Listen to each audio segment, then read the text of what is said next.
Welcome to the Couple-preneurs Show, helping couples in business develop structure and strategies that nurture the balance between business and home, bringing you interviews and insights to give you the secret sauce of power couples. Here are your hosts, Oscar and Kiya Frazier.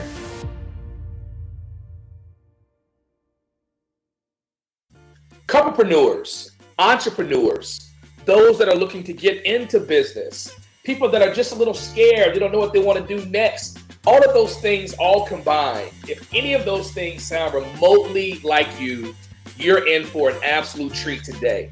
We've got an awesome guest with us today. I cannot wait to introduce him. But before I do that, let me turn it over to Kiya so she can actually introduce and talk about our sponsors. All right, thank you for that. So today our sponsors are Talk Shirt to Me. They are a shirt line that does all the cool slogans that you can think of on a shirt. Go out there, check them out. They probably have something that speaks to you and speaks to what you want to say to the world. So that is talkshirttome.com. And also we have Carolina Runners. Carolina Runners, that's carolina-runners.com. They are a family-owned trucking company. And if you are a owner-operator out there that is looking for an authority, please go and check them out. carolinarunners.com. My bad.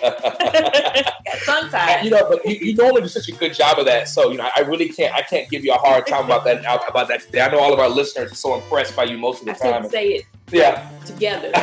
Most of the time, I'm the one usually screwing that kind of stuff up. So I feel good that you at least got one of them, that I can now say that you messed up at least one. All right. So for everyone that's listening, let me give a quick and dirty background of why I'm so excited for this conversation today. As we've spoken, over the last several weeks about Kiya and my journey into the entrepreneurial world, but taking a step back from that, my family, my father I grew up, he was an entrepreneur. My mom has an entrepreneurial spirit as well. My sister has an entrepreneurial spirit, and we're all entrepreneurs in our own right. However, I cannot say that I was able to, build a business from a family-owned business and grow it into a 200-employee, business with two major locations, globally. When I met this gentleman that I'm going to be introducing to all of you here shortly, I became extremely excited just based upon the story. And I think today I'd like to spend a lot of time just learning about this thing called love. And just bear with me, guys, for 1 second, right? Because, we know that we're a couple-preneur show, so we're all going to be in love and we got all this stuff going on. But this gentleman has found a way to look at love as becoming a business strategy. And so I'm so excited to introduce to all of you Mr. Mohammad Anwar. Mr. Mohammad, how's it going today? It's going good. Thank you for having me on your show today. Thank you so much for being here. Now, I don't want to steal your thunder. I mean, and this is just in full transparency. When I saw your bio, what you sent over, I was immediately impressed. So if you can, just walk us through the Softway journey, how it got started, where it is now, and then we'll kind of free flow from there. Perfect, no worries. So again, my name is Mohammad, and I started Softway, a technology firm, back in 2003 when I was still pursuing my computer science degree at the University of Houston. And so started the company out of my dorm, and 18 years in the business so far. And while I was on this journey, 10 years into it, I believed that I had hit the pinnacle of success. I was living the life any entrepreneur would dream of. I was driving my fancy cars, flying my planes, and living the life of an entrepreneur that you can imagine, especially as an immigrant to this country. It was like the American dream. And so I believed that, I had hit the pinnacle of success and I had achieved it all. But in 2015, all of that came crashing down. Our company was on the verge of bankruptcy. We were almost about to close our doors, and I had to make a tough decision to do layoffs. And I laid off almost 100 plus employees out of a 300 employee organization at the time. And I did so in a very inhumane manner. It was not something I'm very proud of, the way that we handled the layoffs.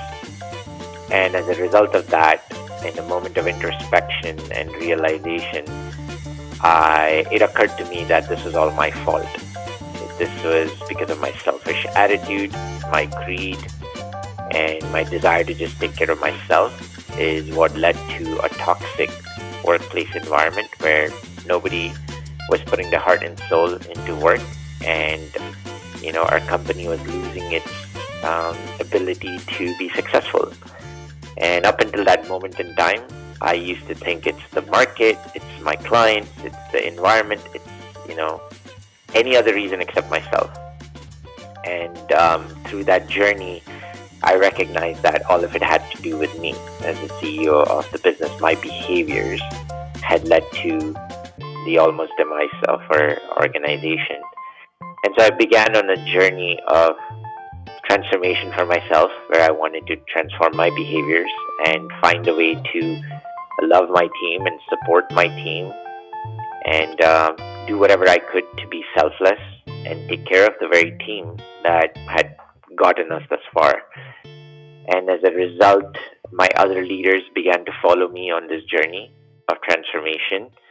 And what ended up becoming a fight for survival ended up becoming something that led us to thrive so much, so that within 3 years, we tripled our revenue. We increased our EBITDA margin by 45%. And, we had reduced our attrition from 30+% to less than 12%. And things just started to turn around. And it turned around in a way that was very noticeable by our largest customers, to where one large customer, a Fortune 10 company here in town in Houston, decided that they wanted to have us help them change their culture. They wanted what we had. And so they asked us to come in and help transform their culture. And, we were like, hey, we're a technology firm. We're not a culture company. And they were like, we know that, but we'd rather trust you than go to the big four consulting firms to help us, because nothing really sticks. And so we got an opportunity to do a pilot. They loved it so much so that they decided to have us help with a culture change of a 10,000 employee unit, and sent us on the plane traveling the world to 10 different locations, training 1,200 different leaders from 46 different countries. And, we ended up doing that, and we found our new calling, which was to bring back humanity to the workplace. So today we're an organization that leverages our technology capabilities, but focuses on our mission and vision to bring back humanity to the workplace. And so we build products and provide facilitated experiences to help other companies and organizations transform their workplace culture, so that they may practice love as a business strategy and harness the power of diversity and the people, and try to make it a business proposition and a competitive advantage. So that's kind of the story in the journey of Softway in a nutshell, Oscar. Wow. That's amazing. The whole timeline of it is just crazy. Not only that, I mean, just the key word that I'm gathering here is around, humanity. Right. And love. And I think that's a global term that is often glossed over when it comes to business. Right. And I think to your point, Mohammad, when you were explaining how when you had to do your layoffs, and it was a little bit brash, for lack of a better word, and you weren't necessarily proud about it, but to see what that turnaround has done, for your business model, right? Because like how you said, you initially were a technology firm, and now you're essentially a culture as a service sort of organization, which is very impressive. I'd like to spend a little bit more time on that love word. Now, from my understanding, you also are an author of a book called Love as a Business Strategy. Is that correct? Yeah, that is correct. Okay, can you walk us through that? Like, what if someone were to buy the book? Like, what could they expect? Like, what is that? Is it more educational? Is it more informative? What does it look like? So, first of all, the reason we wanted to write a book was because, the leadership experiences that we were hosting worldwide, people were so enamored by our approach and vulnerability that they said, hey, this message needs to be spread to everyone in the business world.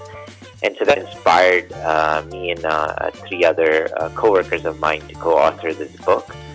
And the approach we wanted it to be was not to be like any other typical business book. We did want to target business leaders, aspiring leaders, and everyone who works essentially to want to read this book. But the way we wanted to go about it wasn't from a lens of here's the academic research and here's case studies and here's the science behind how to build a culture of love or any of that. We wanted to write a book where we were honest, we were vulnerable, we shared our shortcomings, we shared our failures and our learnings, and wanted to do that in a way that people could read the book and be able to go down their own introspective journey and see themselves through our stories, through our lessons, through our mistakes, and be able to have a realization of how they can change and, help with not just finding fulfillment in what they do, but also make the work that they do and the co-workers and their peers feel valued, respected, included, and want to show up to work with their full selves and ultimately bring value not only to yourself but everyone around you. So we wanted to write a book that was different. It's almost like a fiction book, but for non-fiction readers with true lived experiences from a very vulnerable and honest, brutal truth standpoint, allowing people to really learn from it, from genuine, authentic storytelling from a leader to leader and not from a PhD or a scientist or a researcher telling you how you should lead a company without them ever having to lead one. So that's the approach we took. We committed to that, and we wanted to be, that humble, empathic connection with the readers so that they may learn from us and our mistakes. So that was the approach we took with the book, but it sets up an amazing framework to how any business can aspire to build a culture of love inside of their organization and be able to have profits and people as a priority and be successful with both. They don't have to be either or, but you can have both and still be successful. I'm loving the transparency. I know, for me on my journey to entrepreneurship was a little bit different. I started out in corporate space coming out of college, and I just found that there was no company loyalty to the staff or the people that were really in the trenches doing the work. And so that's what kind of pushed me out into entrepreneurship, because I just felt like there's got to be more. It's got to be something better besides what I was experiencing. So to see that companies are really buying into really treating their employees and their staff like humans and really allowing them to really come to work and be in an environment that they enjoy, I think that is really impressive. Yeah. Awesome. Thank you. And Mohammad, you just got another reader, because I actually just purchased your book just moments ago as you were just talking about it. I was that inspired by what you just said. So I just got on Audible just a moment ago. So I plan to dive into that, this week and kind of, read through it and learn and then probably follow up with you and let you know what I thought about the book. Absolutely. I appreciate the support and look forward to hearing what you think, for sure. Absolutely. So let's dive back into this word love, right? Because love is such a large word, and we think about a business, sometimes it can kind of throw people off a little bit, right? So when you say love as a business strategy, is it love for the people, or what does that mean for you? Sure. To set the context for this, I'd have to share a quick story. In 2015, when I was being very introspective and trying to figure out, why was this happening to me? What was going on? And how can I get my team and the organization back on track? I had this opportunity to go to a football game. I'm a University of Houston alum. And at the time, Tom Herman, a first-year rookie head coach, was our coach. And he took us on the Cinderella season where we were, undefeated.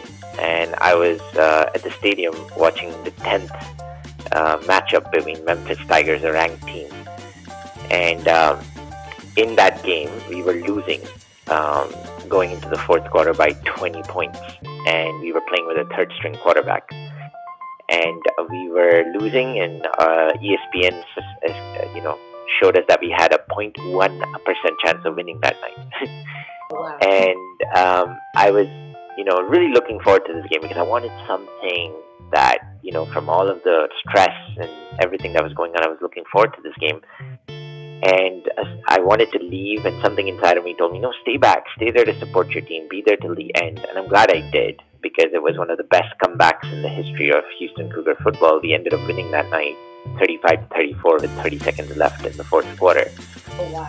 And so I was so inspired by that game that I was like, I am going to go back on Monday and I'm going to fight for Softway. I'm not going to give up till the very end. I started to see Softway through the eyes of the Houston Cougar football team, and I started envisioning our own fourth quarter financial comeback. And so on Monday morning, I woke up and I logged on to the press conference with then Coach Tom Herman. And because I was so inspired by how he had led the team, and in that press conference, one of the reporters asked him, hey, what led you to, keep your team's head in the game and the way you won? What was it? And Tom Herman attributed to the culture of love that he had in his football locker room with the football team. And he talked about how this was a genuine care and love that each player had for each other. It wasn't the love you dog kind of love, but it was you have my heart in your hands kind of genuine love. And he said if it wasn't for the love for one another, that we wouldn't have won that night. And championship teams are built when there is genuine love and support for one another, where you go and play on the field not for yourself but for your teammate around you. And so I heard that and I was so inspired. But at the same time, I started asking myself the question, do I love my team? Do I care for my team? And the resounding answer was no. And so I decided that I needed to find a way to love my own team and create a culture of love and support for one another inside of Softway. And so as a result of that, I started to explore more about what does love look like in a sports team context, and how could I borrow that and bring that into a business context. And the more and more I saw it, it was very applicable. Because if we can use sports analogies all day long in a workplace and say, hey, you play quarterback, I'll play defense, but nobody wants to talk about the culture that exists in sports teams at a workplace, why not institute that? So my inspiration for bringing culture of love to the business world was from Tom Herman and the University of Houston football team. And as a result, I started to practice some of those things, adapt it for the business world, adapt it from my own leadership and my culture inside, and our culture inside of the organization, where we genuinely try to care and support for another, create an environment of serving others, putting others' needs before yourself, never asking others to do things you wouldn't want to do yourself, and looking for the good in others, and so forth. So we had these tenets or principles of culture of love that we began to institute to help drive our business performance. So when we talk about love in the workplace, we're not talking about the romantic love and sense. Usually HR people freak out when we use those type of terms. But really what we're talking about is true love and support for one another from a humanistic perspective, and caring for one another, and looking for the good in others, and all of those kind of principles of love, and trying to foster a culture where people will show up to work not only being vulnerable but being empathetic, being trusting and empowering, and most of all being inclusive and forgiving of one another.